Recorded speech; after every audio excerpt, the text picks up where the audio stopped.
Events podcast. Today we have with us Mr. Pradosh Kumar Rath, Chairman cum Managing Director of Rashtriya Ispat Nigam Limited, the corporate entity of Visakhapatnam Steel Plant. Mr. Rath is a graduate in Metallurgy Engineering from the Regional Engineering College, Warangal, and is a Master in Business Administration in Human Resources and Marketing from Andhra University. He joined RINL Visakhapatnam Steel Plant in 1983 as a management trainee. Prior to assuming charge of CMD, he was the Director Operations and has worked in various capacities in the plant. Mr. Rath has rich experience of over 37 years in the steel industry. He has worked extensively in steel making and continuous casting processes. During the critical period of commissioning of Stage 1 and Stage 2 units, Mr. Rath contributed significantly in stabilization and ramping up of production in a very short time. He is an accomplished metallurgist and has spearheaded a number of R&D projects initiated in-house and through the Ministry of Steel, which have improved operational efficiencies immensely. A widely traveled personality, Mr. Rath has visited various countries like Russia, China, Austria, Germany, and others, and acquired valuable insights into the working of steel plants. A very good morning and welcome to the interview, sir. And at this end of the mic is Madhumita Mukherjee, editor, Steel 360, a Steel Mint Group published magazine on the steel industry. And the topic of our conversation for this podcast is Unlocking Opportunities Post-COVID-19 Lockdown. So to begin, sir, once again, a very warm welcome. And can we go ahead? Very good morning to you, Madhumita. Good morning, sir. And you and to your team also who are present over there. Sir, my first question to you is, how lethal has been the COVID-19 impact on steel demand in India, especially with regard to long products like rebars, wire rods, angles, beams, rounds, the kind of products that RINL manufactures, is an important player in? Look, Madhumita, what happened in the year 2019, the last quarter, when steel market had started looking up. This pandemic was rampant in China, and it started showing its impact actually in the last half of a month of March. If I remember correctly, the last month of March, the last 15 days, we started seeing the market going down, and then the demand started slumping down in the month of January and February, and when the lockdown declaration was there on 25th March, really the entire scenario became really very dull, and the market went down drastically.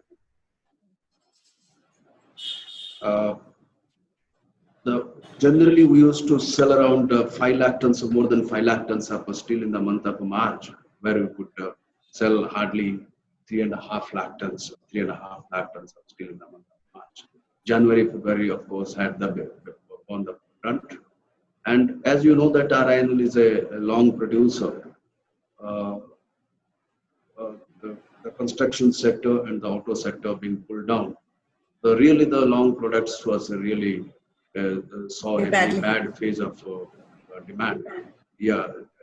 Coming in the days, in those days actually. You said that you generally sell 5 lakh tons per month, and in March it was around 3.5 lakh tons, right?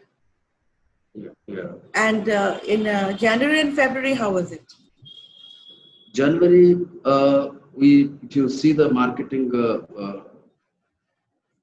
scenario, marketing statistics, in the month of January, we sold around 4.5 lakh tons, and in the month of February also we are going at that rate. Generally, the last month being the month of the financial year, being everybody does better actually. We are also hoping to do 5 lakh ton, but we could not do because of this pattern. We could achieve hardly 3.5 lakh tons. Right, sir. And credit rating agencies and steel organizations see a decline in steel demand in calendar 2020 as well as FY21. What do you feel about the COVID impact on steel demand? And when do you expect the market to rebound? The steel market was certainly bad up to, I will say, uh, uh, up to the month of May, the middle of May. And after 15th or 16th of May month, there was a slightly surge in the market. There were a domestic movement started because of the movement of the interstate transportation. Transportation started on the instance of the government. Of course, the railways, they had certainly uh, took a very good decision that they could continue with the movement of the goods even during this difficult time. But the interstate transportation, the private transport system was stopped. So that caused the problem till middle of May. But after middle of May, it started looking up, and we could sell around 2 lakh tons of steel in the domestic market, whereas we sold around only say 75 to 80,000 tons of steel in the month of April in the domestic market. Right. And talking in general about steel demand recouping, what would you have to say on that? I think whatever that impetus, the financial impetus given to different sectors, particularly MSMEs by the government of India, the downstream plants will revive. And once they revive, there will be a surge in the demand of the market, surge in the demand of the steel, then only the market will come. So whatever impetus has been given by the government, certainly it is going to show its result in a month. And I think after that only the real pickup of the demand be there. So I think that in that line, actually, for the month of June, we also have taken a target of around 2.5 lakh tons of steel sales in the domestic market. RINL. Yeah, RINL. We have taken up that target. And because the market is just showing up, and the MSME sector is also showing up, the downstream companies, they are starting their production line. That's the reason why probably the market is also looking up. Then if you talk of the 2021, I think in the second quarter, certainly the market is going to, in my view, the market is going to be strong in the second quarter, starting from the second quarter of the financial. So That's basically from June onwards, you feel that things are going to take a turn for the better? Yeah, from June onwards, there will be a demand surge of action. Sir, you have already dwelt at length on how bad a blow COVID-19 delivered on RINL. You eventually had to close 2 of your BFs, right? And what is the current state of BF operations at the plant? And what is the capacity utilization and inventory levels at present? We have got 3 blast furnaces of 7,500 tons each capacity. And the moment this lockdown started, I think on 25th of March when the lockdown started, we initially stopped a blast furnace. And during the month of April, I think on April 13th, we stopped the second furnace because there was no domestic sales, and there was a inventory pile up of around 7.5 lakh tons of steel. That's the reason why we stopped the second blast furnace also. So if we see at the moment, we are running only a single blast furnace out of 3. So that comes to around 33% of our production capacity. So what is your volume at present per day volume? Volume of steel production is around 6,500. Last month it was around 5,700 tons. Now this month will be going at around 6,500 tons, seeing the slight demand, growing demand. We are aiming at around 6,500 tons a day. Right. And usually, I mean, in normal circumstances, how much is it per day? We generally produce around 18,000 tons of steel from 3 blast furnaces. Right. And your inventory levels at present? Have you been Inventory level, we liquidated some amount in the month of May. As I told you that there was a slight surge in the demand, in the domestic demand, wherein we sold around 1.5 lakh tons of steel in the month of May domestically in the domestic market. So we have liquidated around 7.5 lakh tons of steel that we had the inventory during the beginning of the financial year. At this moment, we are having around 6 lakh tons of steel. Right. And sir, provided demand picks up post-lockdown, how quickly could RINL's idle BF start functioning? What is the time taken for full ramp-up in BF operations in general? We have a history of ramping up of the production because in 2019-20 also we had stopped a furnace because of the sluggishness of steel market. In the month of September, we had stopped a furnace and we could revive that furnace within 15 days. So I think if the market really shows a sign of good improvement, market shows a really good sign of improvement, then we'll be able to do it in I think 3 weeks of time, we can normalize a blast furnace. That is our confidence level. Right.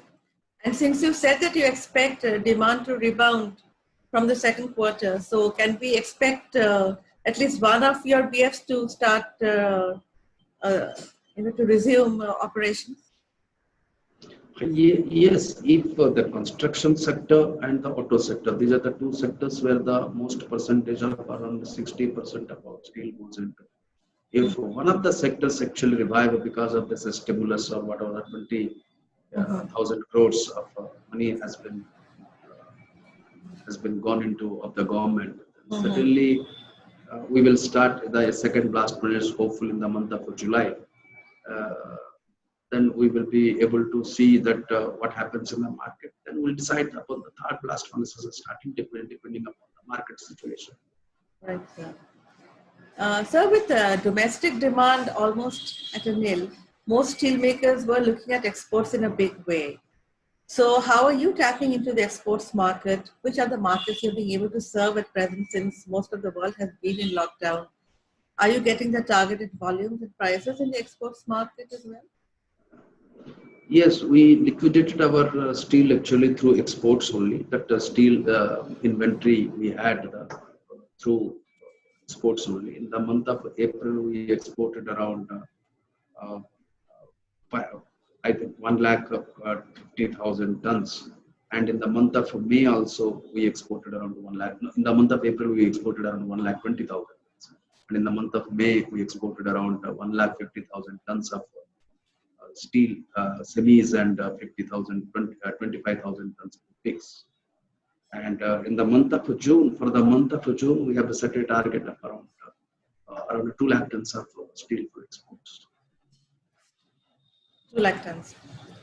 And China, which is in the process of emerging from the pandemic, is giving infrastructure a big push, and steel mills there are looking to buy semis. So what do you feel about China likely creating a demand of 20 million tons for semis? Do you see an opportunity there for RINL? In China, probably to my understanding, China is buying the semis, probably the mills they are operating and the steel making facilities probably they are not using at this moment. And that's the reason why there is a surge in demand for the semis in China, which is probably going into the construction sector or the infrastructure sectors. And if this continues for a couple of months now, at least the semis export to China, and semis, of course, they go to Middle East countries. So I think the export scenario will be quite a consistent one for a couple of months. That's what I presume. Right. And is it only the Chinese market that you service, or is it there are some other geographies as well? Like predominantly it is a Chinese, but we also have sold our steel export. We have exported our steel to Middle East countries. If Okay. you say out of we exported around 150,000 tons in the month of May, I think 60,000 tons have gone to Middle East and 90,000 tons have gone to China. Okay. And going forward, this ratio will remain. You will sustain this ratio. It may vary, it may change, but point is that China is predominantly getting the semis into their country. So it may so happen that China may take a lion's share in the export quantities that India probably is doing. Right. Will billet prices stay strong in the near term, considering oversupply in the market by Indian integrated producers? Yes, the billet prices have the billet price has pumped up because if you see what used to have around $355 a month per ton in the month of April is hovering around $380 to $85 in the month of May. So I think the billet price is coming up as far as the export is concerned, and domestically also the demand has picked up, and the steel enterprises steel industries are a little bit cautious actually whether to take a call to increase the price. But most of us actually rolling over our prices because seeing that the demand is not significantly have come up. But in near future, if the demand comes up, suddenly there will be a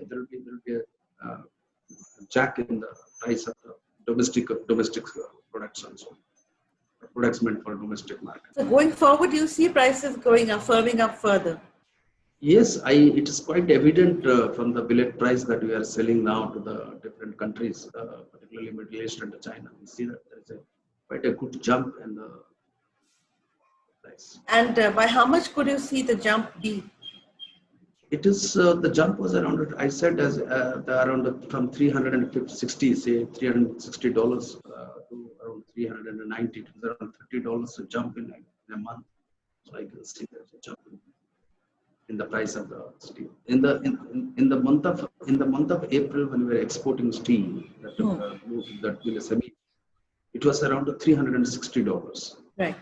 And in the month of May, when we exported, it was around $390. Right. So there was a jump of around $30. I can see export price for a ton.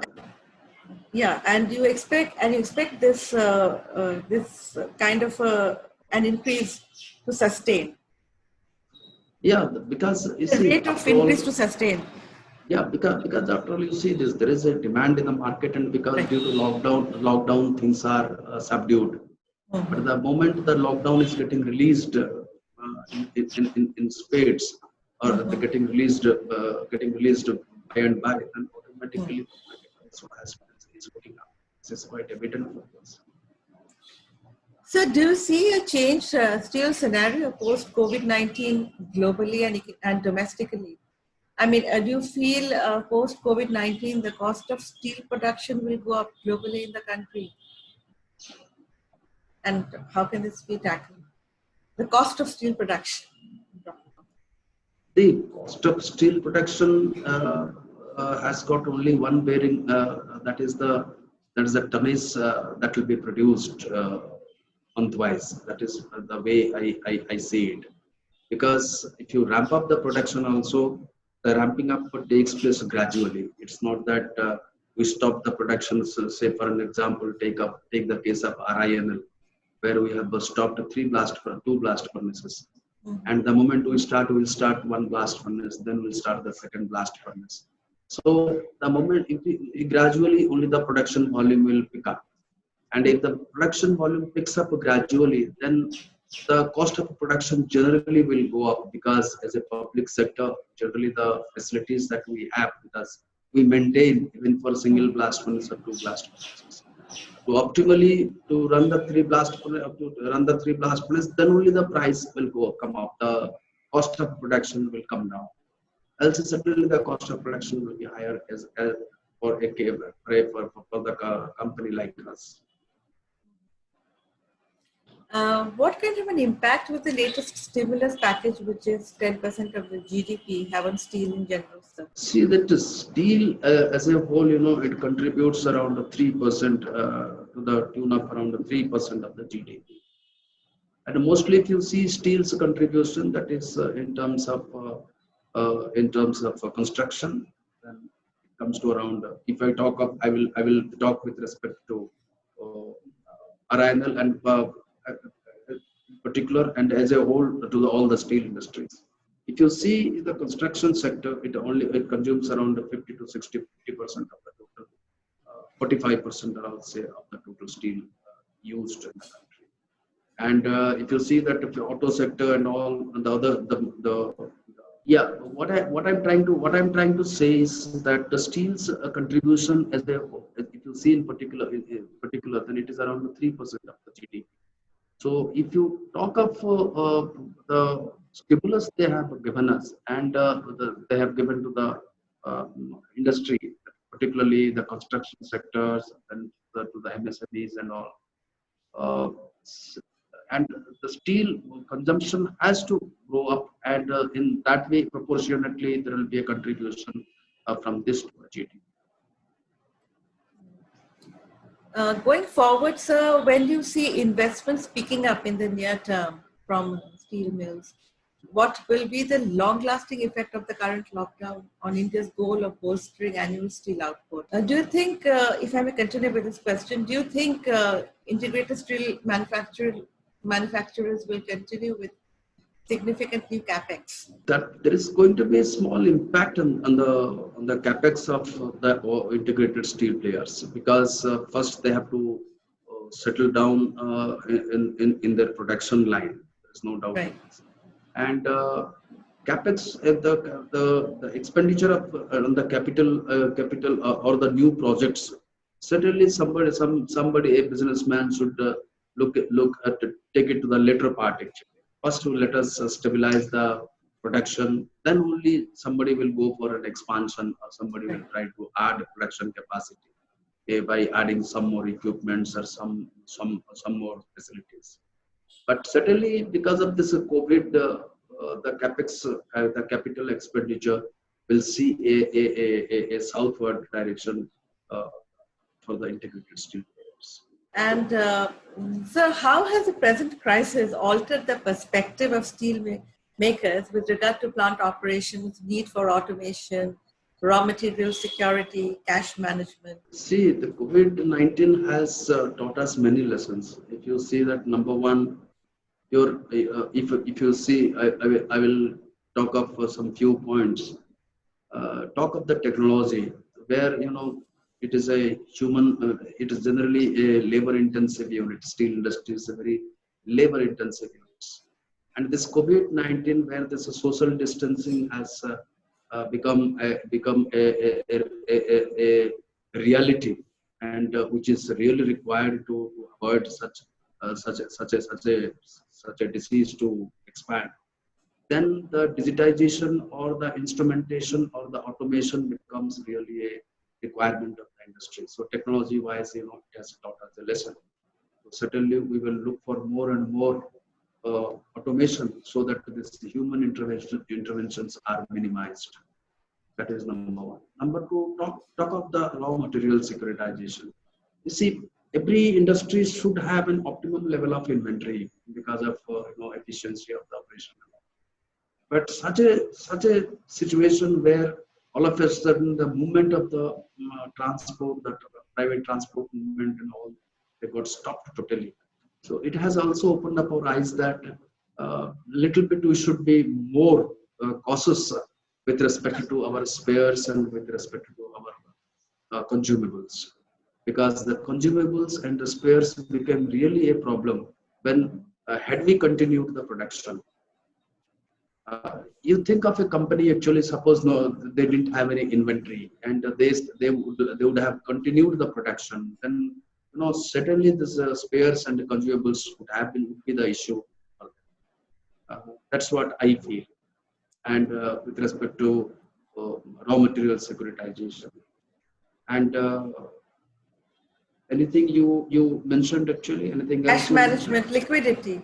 That's quite obvious that in such a tough situation when the marketing is really difficult and we don't sell steel, your cash availability only will make you run through this difficult time, and that's why your some you know I think personally that you should have some cash at your hand so that you'll be able to manage such difficult. The 300 million tons by 2030, does it still seem possible to achieve this goal? Is India's steel dream still intact, COVID-19 or not? 300 million ton steel capacity certainly is going to happen in this country. There is no doubt in this. And when the steel ministry declared this as a mission, I will say that it is a mission to have 300 million tons. We had at that time added around 20-25 million tons. I think we had come up to 130 million tons of capacity prevalent in this country by that time. And I think by the time they declared this. Certainly, COVID-19, this pandemic has put a brake on this. There is no doubt in this. Because all the steel industries first have to stabilize their production. Then only, as I said, the capex will come into picture, the capital expenditure to add any production capacity and all that. Certainly, that will be taking a second line thinking or a little bit of postponement. But at the end, if you see that if this country has to grow, steel consumption has to grow. And if the steel consumption has to grow, automatically, the most important thing is that we should have our own steel. And if you see this government's objectives of this Atmanirbhar Steel, the Yojanas and all that suppose you talk of, then certainly these industries, the steel industry has to produce the requisite steel for its own uses, and for that it has to have its own plan. And I think in that line, what I should say is that the ministry's objective of having 300 million ton steel capacity in this country, although maybe delayed a bit actually, but point is that it will be a reality. Because it's a developing country and its economy is growing, and whatever that, of course, that trillion, I think 5 trillion that economy the government was aiming at. If we all look at that figure, steel will be a part of that. Steel certainly will contribute 2% or 3% of it, as I said. It gives rise to 3% of the GDP. So if that economy is 5 trillion, then automatically the steel has to go up to that 300 million ton capacity. That's what I think. So going forward, steel should be contributing 2% of the $5 trillion economy. That is what mathematically I should say that if it is contributing to that, then if the economy is 5 trillion, at least 1/3 it should be from steel. Right. So coming back to RINL, it had set a target, revenue target of 27,000 crore, which I remember you had told me is a stiff target for us. So are you on track to achieving this figure in FY20? And secondly, what is the target set for FY21? And do you need to revise the figure for FY21 due to COVID-19? The figure has not yet been revised, but you see in the 2018-19 we had a turnover of around 20,000 crore. I think we touched that figure 20,000 crore. So we also had an ambitious target of 27,000 crore in financial year 20. That is 2019-20. Right. But we could achieve only around 16,000 crore actually turnover because of the sluggishness in the market and all. Not achieve that 20,000. Right. But this year, but certainly the moment you don't touch it, you take it as a target next financial year. So we thought of taking to again 27,000, but I think that because of this COVID and hopefully the market looking up in the second quarter only. Probably we'll be reaching around 18,000 tons, 18,000 crore this financial year. That looks to be a realistic figure actually, because this year also with a lot of difficulties when the market was not so good, we could achieve around 16,000 crore. So I think 16,000 to 18,000 crore in between, some figure will be reaching this financial. Right. So between 16,000 to 18,000 crore for FY21.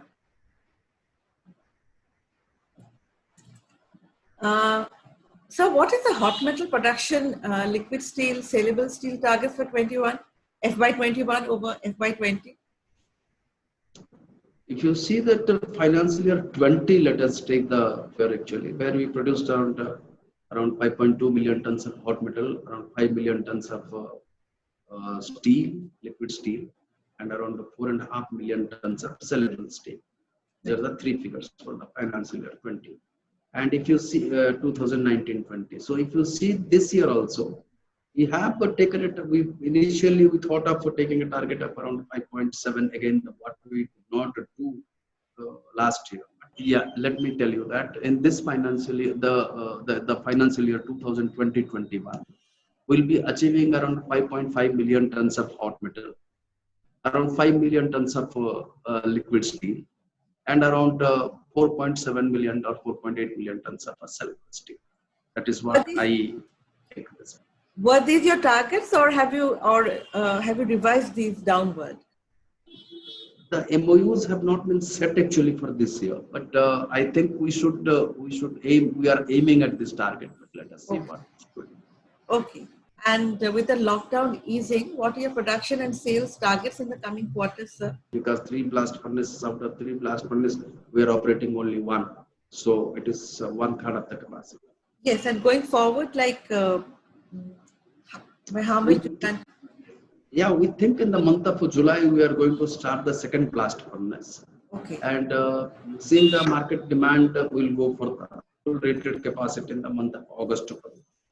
Because generally it takes 15 to 21, around 21 days, around 3 weeks of time for a blast furnace to stabilize. Right. So if you say July and August. Are your May total saleable steel production, turnover, and exports better than the figures in April? Certainly. Yes. It is much better than month of April. I said in the month of April, we sold around 2 lakh tons of saleable steel. But in the month of May, we sold around 3 lakh tons of saleable steel, 1.5 lakh ton export and 1.5 lakh ton domestic. And if my production was hardly 1 lakh tons in the month of April, but in the month of May, we have produced around 1.5 lakh tons of saleable steel. Right. And do you have any debts on your book? I think it was around 1.8 lakh tons of saleable steel in the month of May. Do you have any debts on your books, sir? Yeah, generally any steel industry will have a working capital loan and a capex loan, and we also. Yeah, if you could elaborate a bit on that and how do you propose to service the same? Yeah, we have got around 12,000 crores of working capital loan and around 9,000 crores of capex loan.